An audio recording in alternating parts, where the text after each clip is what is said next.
I was curious about James Joyce's relationship with the Irish language and how he used it in Ulysses. I investigated a little bit, and it was a little bit conflicted, like a lot of things can be. But to get us in the mood, I'm going to do a short poem. Dúirt me leat go raibh sé ann, ina hasamh ar a ceann. Fuair mé bruntanas ó haig, thug sé dom mé gan aon aibh.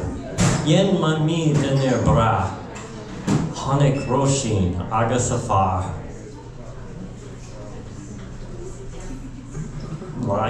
Connic úna tú ag imir péile, ní aca sí aon duine eile. Ruach níise máile fuair aine, tar éis trí lá fuair sí faine. All right, now that Def got us in the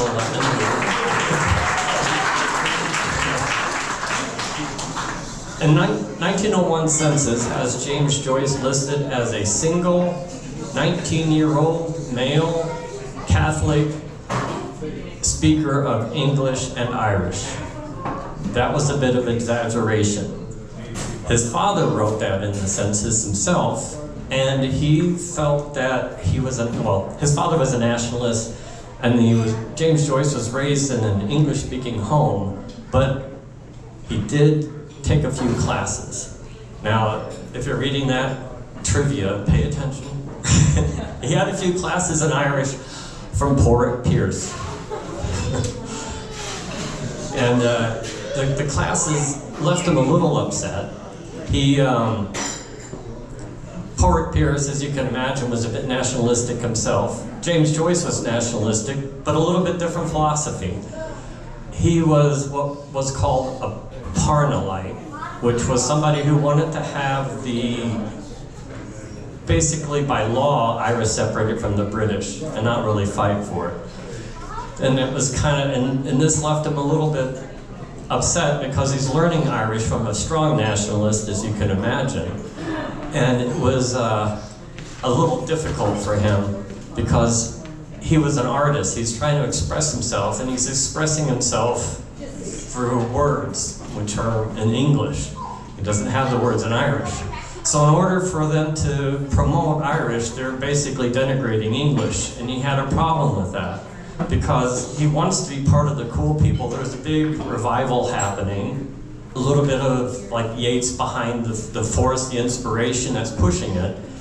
And so he wants to be part of that, but he also didn't want to hear English be denigrated so much. So, and I think there's a pie chart, and this is a slice of the pie. This is why he left Ireland.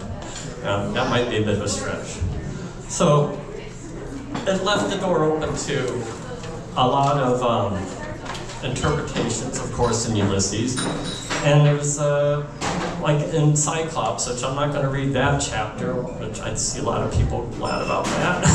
it's like a third of the book if you haven't seen it. So the citizen is a character that's in Cyclops, and he is a person who is anti-Semitic, which Bloom is Jewish, so you can kind of see their friendly relationship. And he said that he was xenophobic, you could stretch that to be, and that the citizen was also a speaker of Irish, and James Joyce is not. And this is where it kind of opens the door for a lot of discussions, and papers are probably written. Here's a small example. Pity about her, says the citizen, or any other woman marries a half and half. Now, please pay attention to half and half. How half and half, says Bloom. Do you mean half and half? I mean, says the citizen, a fellow that's neither fish nor flesh, nor good red herring, says Joe. That's what I mean, says the citizen, a pishog, if you knew what that is. Now, and out of curiosity, you look up the word pishog, and the meaning of pishog in Irish is a spell or a person that casts a spell. So now we're leading up to a half and half, which I think is probably an indication of less than a man, but he says pishog. But there is an Irish word, pitog, which is a derogatory word that roughly means a gay man. So which word do you think James Joyce actually meant to use here, and why? Did he intend to have pishog, or was it his lack of Irish left him with a word that sounded like patog, and that's what a lot of people discuss. After 7 years of researching and asking his wife a lot, I think he probably did mean it to mean pishog, and that the citizen wasn't as great a speaker in Irish as you would think he was. So now I've lost my page that I was going to read, but we're going to join in Telemachus, Buck Milligan, and Kinch, Daedalus, and Haynes. And there's a little bit of, this is the other passage that the citizen used a lot of Irish words, and after 120 pages, I don't think you want to really read through that just for about 10 words of Irish. This one has a little bit more of the philosophy and a little bit more of the context, I think, of what James Joyce kind of felt at the time with his Irish. So we're joining the three gentlemen, and they're having tea, and the lady down is delivering, an elderly lady is delivering milk, let me put it that way. And it's going to begin with a short poem, and if anybody knows the fourth line of the poem, please shout it out. Then suddenly, overclouding all his features, he growled in a hoarse, rasping voice as he hewed again vigorously at the loaf. This is Buck Milligan, and he's in the Mortel Tower, and he's slashing at loaves of bread and handing them to people on a knife, which more or less, you're in a fortress and there's violence, so that's a little bit of the implication. Now the poem. For old Mary Ann, she doesn't care a damn, but hicing up her petticoats. Anybody? That's close. She stands keen like a man, but he doesn't have that in the book. He crammed his mouth with fry and munched and droned. The doorway was darkened by an entering form. The milk, sir. Come in, ma'am, Mulligan said. Kinch, get the jug. An old woman came forward and stood by Stephen's elbow. That's a lovely morning, sir, she says. Glory be to God. To whom? Mulligan said, glancing at her. Ah, to be sure. Stephen reached back and took the milking jug from the locker. The Islanders, Mulligan said to Haynes, casually speak frequently of the collector of prepuces. How much, sir? Asked the old woman. A quart, Stephen said. He watched her pour into the measure and thence into the jug rich white milk, not hers, old shrunken paps. She poured again a measureful and a tilly. I'll pause here a second. The etymology of the word tilly is a little interesting. It's one of those words that made it into the English language from Irish. It's T-U-I-L-L-E-A-D-H, tilla, which means to increase or give a little extra. Old and secret, she had entered from a morning world, maybe a messenger. She praised the goodness of the milk, pouring it out, crouching by a patient cow at daybreak in the lush field, a witch on her toadstool. Her wrinkled fingers quick at the squirting dugs. They loud about her whom they knew, do silky cattle, silk of the kind and poor old woman, names given her in old times, a wandering crone, lonely form of an immortal serving her conqueror and her gay betrayer, their common cuckwing, a messenger from the secret morning, to serve or to upbraid, whether he could not tell, but scorned to beg her favor. It is indeed, ma'am, Buck Mulligan said, pouring milk into their cups. Taste it, sir, she said. He drank at her bidding. If we could only live on good food like that, he said to her somewhat loudly, we shouldn't have the country full of rotten teeth and rotten guts. Living in a bog swamp, eating cheap food, and the streets paved with dust, horse dung, and consumptive spits. Are you a medical student, sir? The old woman asked. I am, ma'am, Buck Mulligan answered. Stephen listened in scornful silence. She bows her held head to a voice that speaks to her loudly, her bone setter, her medicine man. Me she slights. To the voice that will shrive and oil for the grave all there is of her, but her woman's unclean loins, of man's flesh made not in God's likeness, the serpent's prey. and to the loud voice that now bids her be silent with wondering, unsteady eyes. "Do you understand what he says?" Stephen asked her. "Is it French you're talking, sir?" the old woman said to Haynes. Haynes spoke to her again in a longer speech confidently. "Irish," Buck Milligan said. "Is there Gaelic on you?" "I thought it was Irish," she said, "by the sound of it." "Are you from the West, sir?" "I am an Englishman," Haynes answered. "He's English," Buck Milligan said, "and he thinks we ought to speak Irish in Ireland." "Sure, we ought to," the old woman said, "and I'm ashamed I don't speak the language myself. I'm told it's a grand language by them that knows." "Grand is no name for it," said Buck Milligan. "Wonderful entirely. Fill us out some more tea, Kinch. Would you like a cup, ma'am?" "No, thank you, sir," the old woman said, slipping the ring of the milk can on her forearm and about to go. Haynes said to her, "Have you your bill? We had better pay her, Milligan, hadn't we?" Stephen filled the 3 cups. "Bill, sir?" she said, halting.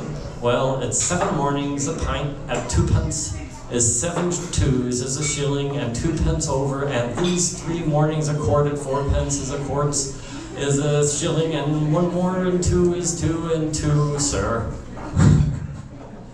Buck Milligan sighed, having filled his mouth with a crust, sickly butter on both sides, stretched forth his legs and began to search his trouser pockets. "Pay up and look pleasant, Haynes," said to him, smiling. Stephen filled a 3rd cup, a spoonful of tea, coloring faintly the thick, rich milk. Buck Milligan brought up a florin, twisted around his fingers and cried, "A miracle!" He passed it along the table towards the old woman, saying, Ask nothing more of me, sweet. All I can give you, I give." Stephen laid the coin in her uneager hand. "Well, old 2d," he said. "Time enough, sir," she said, taking the coin.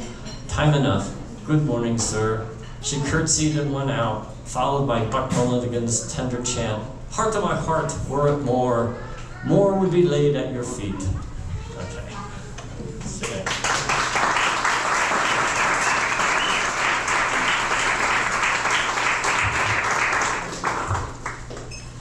I'm going to be reading a passage from Nausicaa, and it's a very sweet scene on the beach where there's 3 teenage girls and 3 young toddlers, and it's just a nice ordinary day that he happened to come upon on his walk in Dublin. The summer evening had begun to fold the world in its mysterious embrace.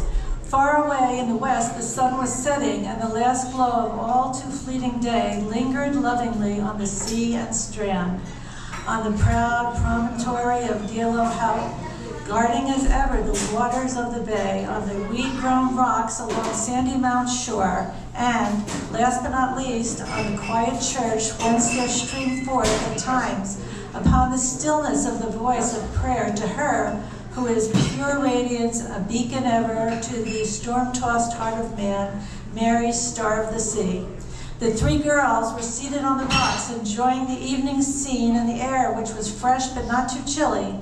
Many a time and oft were they wont to come there, that favorite nook, to have cozy chat beside the sparkling waves and discuss matters feminine. Sissy Caffrey and Edie Boardman with the baby in the pushcar, and Tommy and Jackie Caffrey, two little curly-headed boys dressed in sailor suits with caps to match and the same HMS Gaeilge printed on both.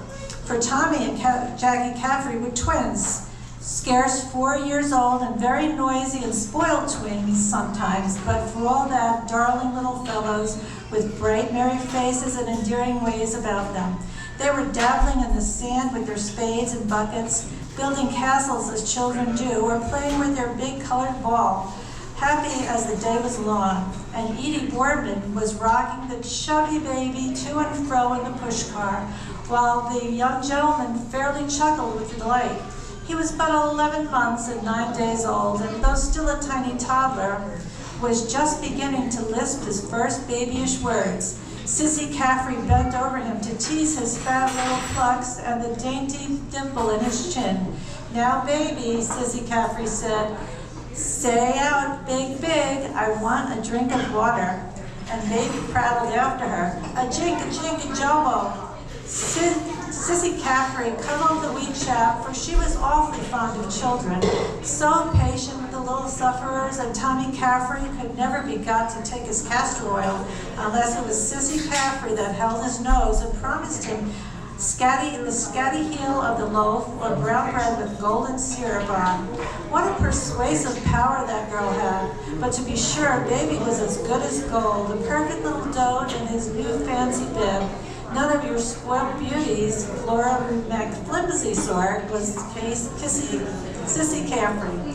A true-hearted lass never drew the breath of life, always with a laugh in her gypsy-like eyes and a frolicsome word on her cherry-ripe red lips. A girl lovable in the extreme, and Edie Boardman was laughed too at the quaint language of little brother. But just then there was a slight altercation between Master Tommy and Master Jackie. Boys will be boys, and our two twins were no exception to this golden rule. The apple of discord was a certain castle of sand which Master Jackie had built, and Master Tommy would have it right go wrong, that it was to be architecturally improved by a front door like the Martello Tower had. But if Master Tommy was headstrong, Master Jackie was self-willed too. And true to the maxim that every little Irishman's house is his castle, he fell upon his hated rival, and to such purpose that the would-be assailant came to grief, and alas to relate, the coveted castle too. Needless to say, the cries of discomfited Master Tommy drew the attention of the girlfriends. "Come here, Tommy," his sister called imperatively, "at once. And you, Jackie, for shame to throw poor Tommy in the dirty sand. Wait till I catch you for that." His eyes misty with unshed tears, Master Tommy came at her, called for their big sister's word was law with the twins. And in a sad plight, he was after his misadventure. His little man-o'-war top and unmentionables were full of sand, but Sissy was a past mistress in the art of smoothing over life's little troubles, and very quickly not one speck of sand was to be seen on his smart little suit. Still, the blue eyes were glistening with hot tears that would well up, so she kissed away the hurtness and shook her hand at Master Jackie, the culprit, and said if she was near him, she would be far from him, her eyes dancing in admonition. "Nasty bold Jackie," she cried. She put an arm around the little mariner and coaxed winningly. "What's your name, Butter and Cream? Tell us who is your sweetheart," spoke Edie Boardman. "Is Sissy your sweetheart?" "No," tearful Tommy said. "Is Edie Boardman your sweetheart?" Sissy queried. "No," Tommy said. "I know," Edie Boardman said none too amiably, with an arch glance from her short-sighted eyes. "I know who Tommy's sweetheart. Gertie is Tommy's sweetheart." "No," Tommy said on the verge of tears. Sissy's quick mother wit guessed what was amiss, and she whispered to Edie Boardman to take him there behind the pushcart where the gentleman couldn't see, and to mind that he didn't wet his new tan shoes.